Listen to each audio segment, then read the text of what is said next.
when I know now, because every time I go to vote, I got all these names at the bottom. Right.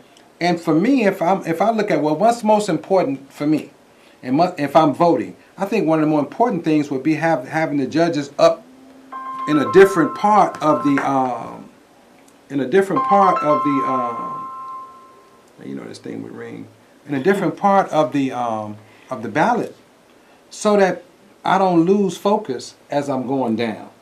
So it's something that I think all of us, viewing audience, if you're listening, myself, I've been talking to those people close around me. It's something that probably needs to be changed, or even taking a look at as to how these things lined up and why they lined up the way they are. And I just think that is a very important thing as we move forward, because, like I said, when you just focus on the president, you just focus on the mayor, you just focused on the senators, and some of the most important stuff happens toward the latter part of the ballot. And I think that's something that needs to be taken a look at. Well, we don't control where we are on the ballot, but I would urge everyone, irrespective of who's at the top and who's at the bottom, to always vote the full ballot anyway. Okay. You need to know what's going to happen in your community. Okay. So even if we were at the top of the ballot and there was a referendum at the bottom of the ballot, that referendum would still affect you and your life, and so you'd still need to go to the bottom of the ballot and vote for that. Absolutely. So you need to take the time to vote the whole ballot. Don't just go in and vote for the president or just vote for the judges, but vote the whole ballot, because it everybody and everything on that ballot affects your everyday life. Okay. Well. When it comes to the whole judicial process, and with our branches of government, the judicial branch is just as important, or maybe most important, than any of the other branches. I think that's why they work together so well. But it's one of the things that we know so little about, and how would we, in a real sense, I guess, me being, like I said, being someone who really wants to know or wants to learn more, how would we interact with the judicial system on an educational level? Well, almost every judge is involved in some kind of organization that occasionally will go out and speak to the community. Okay. But even if they're not, you are free to contact the court system and ask for someone to come out and speak to you. Speak to your church, speak to your school. Okay. We have a couple of associations that go out and read to kids at the schools. We're available for the community. Okay. Obviously, we can't reach everyone in the community, so when we run, many times people will say, I don't know who the judges are. Generally, people who know us, and the rest of the people, we hoping that you will tell them absolutely about us. Okay. That's good to know. Listen, my name is Minister Banks. I'm with a knock at midnight. Tomorrow is a big day all over the country. Things are going to change. New systems are going to be in place, and we're encouraging people to really get out and make your vote count. Speak at the ballot box. Do your part, because this is one of those elections where I'm with her. And you have to take that approach. You're gonna have to take sides on what you think is best for yourself, what you think is best for your family, what's best for your children. I just believe in this particular election that the Democratic ticket is the way to go. To keep some of the negative changes that can happen, to keep them from happening, and we simply need to make the vote. Personally, I think you have to make a decision on the lesser of things. And this is one of those times. I don't think there'll ever be a president again that'll have the impact or the magnitude that the current sitting president has had and is having. I probably won't be on earth if that happens. So right now we really have to deal with not seeing any of the gains that have taken place to dissipate or be extracted from us simply because we don't go and vote. So I'm encouraging people to get out and vote. Do your part. Do what you say you're gonna do in the privacy of your own home. Come out in the public and cast your vote. It's something that is needed. I'm not big into politics. I'm not a politician by any means. But I know when something is very, very important, when something is going to change the course of how we live, how we work, and how we play. And so we need to really be conscious of that and make a conscious decision to do something really, really simple. The lines have been long all day. I've been riding around different places where people are voting. The lines are very long. So the early voting is taking place, but tomorrow is the day when we really just simply get out and do some of the things we need to do. And we need to vote for everybody. And we have right here amongst us somebody who is running to be retained for judge of the Circuit Court of Cook County. And it is a great thing to have her here to continue to talk with her about what she's doing and how she does what she does, and her whole spirit around giving people a chance through the judiciary system to be fairly treated when they've done something that is law breaking or not law abiding, and that is a blessing right there. Judge Ingram, let me ask you a question. When it comes to making decisions around the letter of the law, because I know you have to deal with the law as it is there any times where judges can just really just deal with the spirit of the law? If you understand what I mean, it's like say a person comes into your courtroom and they're hungry and they've stolen something.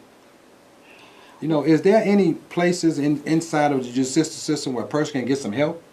Well, there are a number of things that we can do, and there are a number of different courts. For instance, if someone comes in your court and they're consistently stealing food, okay, we may, between the time they're arrested and the time that case goes to trial, we may refer them to pretrial services and try to get them some services, maybe try to find a place for them to live if they're homeless. Okay. Pretrial services is limited, obviously, because as with everything takes money. Right. But if we know that a person needs some help, we'll get pretrial services involved. Sometimes if a person has a drug problem, we have a specialty court, drug court. Okay. We'll refer them. We have a mental health and veterans court for people who have mental problems as well as veterans, to try to help them and keep them out of the prison system, especially in light of the fact if they continue to pick up cases based on the problems that they're experiencing. Mm-hmm. Mm-hmm. What if you had to just speak directly to the young people and about just being involved in the judicial system, things they can do to correct their lives, better themselves, what would you just say to young people? I tell them to really focus on getting their education first. Okay. Whatever it is, and I'm not. Obviously, I believe in going to college because I had to go to college in order to become a judge. Okay. But whatever it is that you're interested in, even if it's a trade school, you have to be able to support yourself. You have to be responsible for your own actions. Okay. From day one, we're taught right from wrong. Generally, the lessons come from home. Mm-hmm. Even when the lessons don't come from home, they come from school. Or they come from common sense. So you know when you're doing right, you know when you're doing wrong. And if you do wrong, it's likely to catch up with you. So be responsible when you're out enjoying yourself with your friends at school. Okay. Okay. So it's about personal responsibility. It's about personal responsibility. And like you said, it's about right from wrong. Many people, all people, I'm just one of those people, I'm kind of open-minded when it comes to certain things. All people know right from wrong. They just won't do right. Or they generally choose wrong. Sometimes. Yeah, and that happens a lot of times. If I use myself as an example, my mother raised me right, I just didn't do right. Mm-hmm. And like so many people, I'm just one of those ones that never got caught. Mm-hmm. But it wasn't like I wasn't out there with my friends doing some of the same stuff they were doing. I just didn't get caught. For whatever reason, that's not my story. But there's so many that get caught up in this system, and once you're caught up, if anybody's watching this show and you listen to us, once you get caught up in that system, it's hard to get yourself extracted from it. This stuff follows you all the days of your life. Many people overcome it. Many people make something out of themselves. It's not a death sentence, but you're going to have to put some work in. And one of the main things that Judge Ingram said is if you don't go to school now, you're going to have to go at some point. You're going to have, if you're going to get your life back together, you're going to have to go, because there's three ways to deal with the pen. You can get what you need and be a respectable and productive young person and a child from the playpen. You can go to school and deal with it and do it with the ink pen, or you can go to the state pen. One way or the other, you're going to have to deal with this stuff. You know, we have so many people coming before us. As a presiding judge, I hear expungement cases. So many people who been convicted of offenses or received supervision coming to have their records expunged so they can get a job. So often they come in and they say, oh, it happened 20 years ago. Or I just need to get a better job to help my family.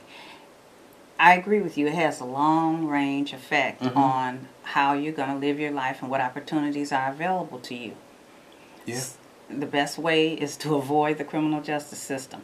But our court system is not just made up of the criminal justice system. I mean, you're here.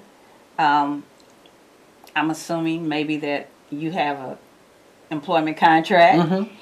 If they don't pay you, you're going to come to the other side, to the civil side. So I don't want people to think that court is only about crime. We're here for other things as well.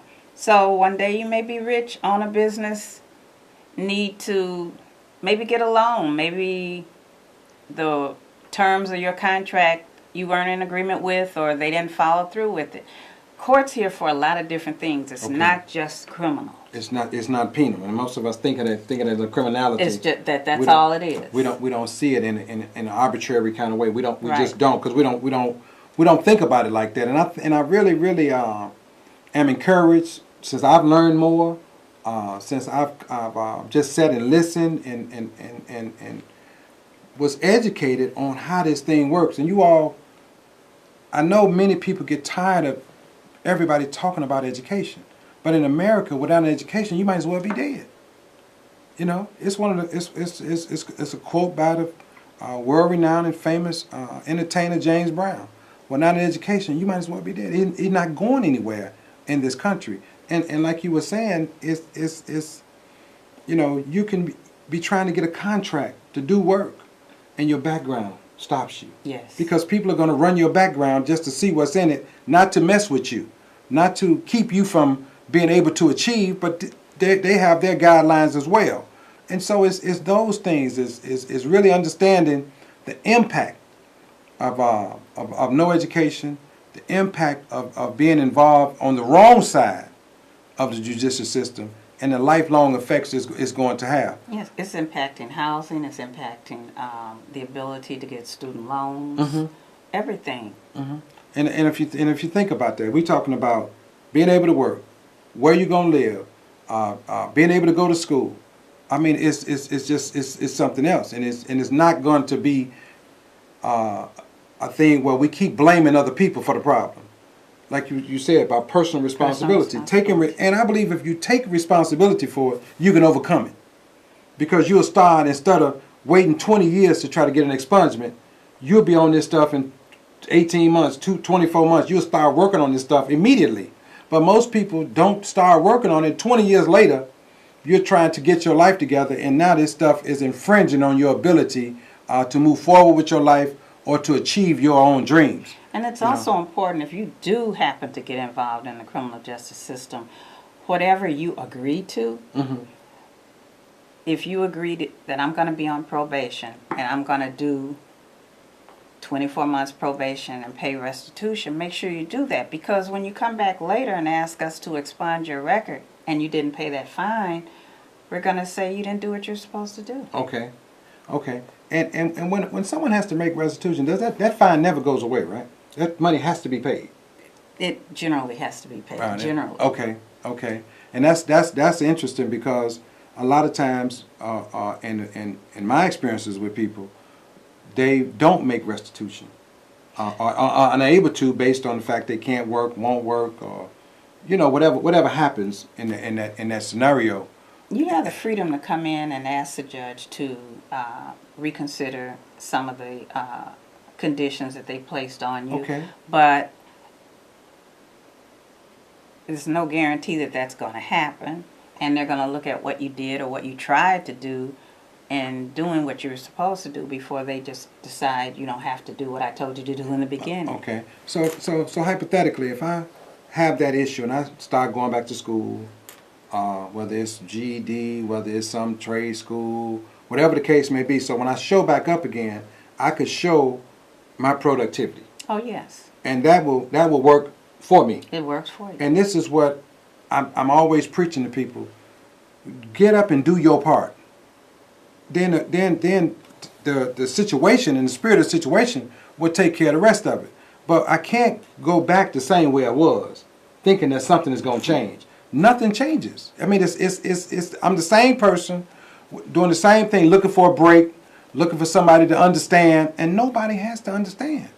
This is what I'm talking about, you all. And I say this all the time. If you don't do it, how is it going to get done?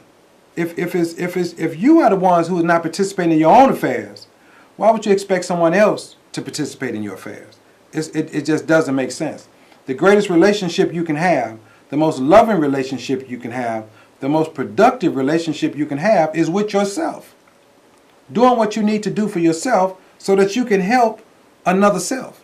But a lot of times we won't do what we need to do for ourselves, and subsequently we can't extract help from anyone else, nor can we intercede and give anybody else what they need. And we have to be able to help people right where they're at. Again, my name is Minister Johnny Banks Sr. I'm the Executive Director of A Knock at Midnight. We've been privileged to have Judge Cheryl Ingram with us this evening, talking about this whole judicial process. We got about 2 minutes left. Tomorrow, when people go into the ballot box, they could punch what for you? Well, my number happens to be 217, but go to the back of the ballot and vote yes for all the retention judges. Okay, you heard that. Definitely vote yes. Do not vote no. You can vote. Just go back to the end of the ballot and vote for all of the retention judges. Just simply vote yes for judges to be retained. And then after you do that, take some time and get to know the people who are representing you in the judicial system. I think you should really take some time to any community agency that's listening. Judge Ingram said that you can call. They will have people to come out and give you an information or an educational session on the whole judicial system, how you can participate in it, what it does, what it doesn't do, how it works, how it doesn't work. Because with all of the things that are going on, with all of the community activism, with all of the social justice and the social consciousness going on, to lack the knowledge of how this system works. And you're either going to be working against your own interests, but you definitely won't be working in your own interests when this is such an important reality when it comes to people of color, especially when it comes to the African American community that I love. We really need to get some more information. So go to tomorrow when you get to the ballot box, turn over the ballot and vote yes for the retention of the judges. And then I encourage you to do something real smart. Make a phone call or two, get them to come to your church, get them to come to your community organization, get them to come to your PTA meeting, block club meeting that you just said. They will come. And get to know the people who are representing you judicially. You know, this show goes real fast. Judge Ingram, I want to thank you for taking the time out to come, because I know you got a lot to do before the evening is over.